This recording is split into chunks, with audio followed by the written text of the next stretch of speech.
menjelaskan tentang soal luas ulumul Quran.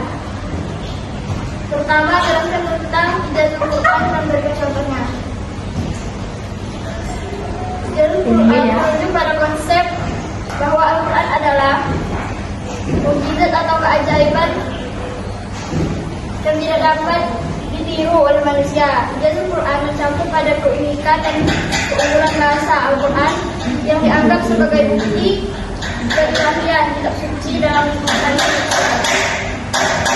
Ijazah Quran dapat ditemukan dalam struktur bahasa, gaya penyampaian, dan kejelasan makna yang luar biasa. Salah satu contoh yang sering dikutip adalah pengakuan Al-Quran untuk mengungkapkan informasi ilmiah yang belum diketahui pada ayat itu. Yang kedua, jelaskan tentang Aqsamul Quran dan berikan contohnya.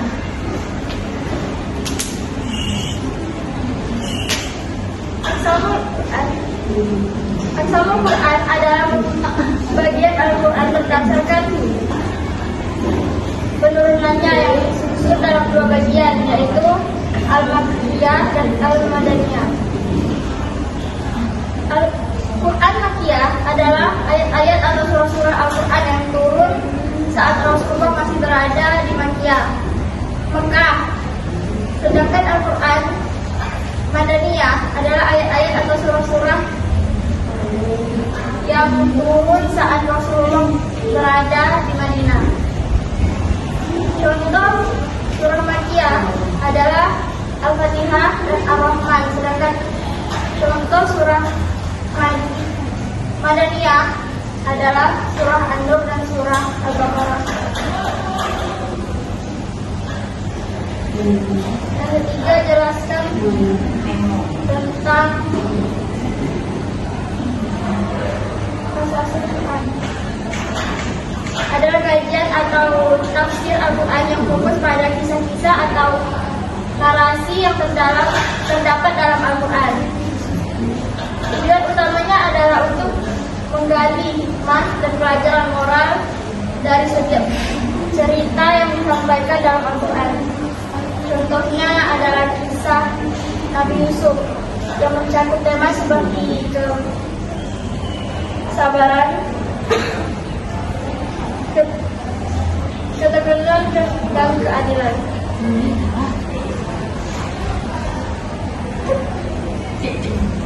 Yang keempat, jelaskan tentang Amsalul Quran. Amsalul Quran merujuk pada perumpamaan dalam Al-Quran. Konsep ini merujuk dalam bagian wujud agama khusus studi Islam. Al-Quran menggunakan perumpamaan baik dalam bentuk cerita singkat atau analogi ilustratif untuk menjelaskan konsep-konsep spiritual atau moral.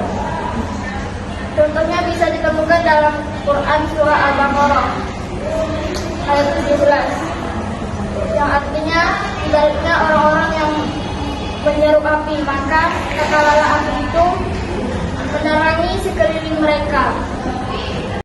Allah melenyapkan cahaya tersebut dan membiarkan mereka dalam keadaan gelap, tidak dapat melihat.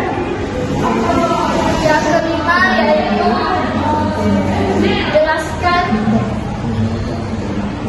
tentang Fawatihus Suwar dan berikan contohnya.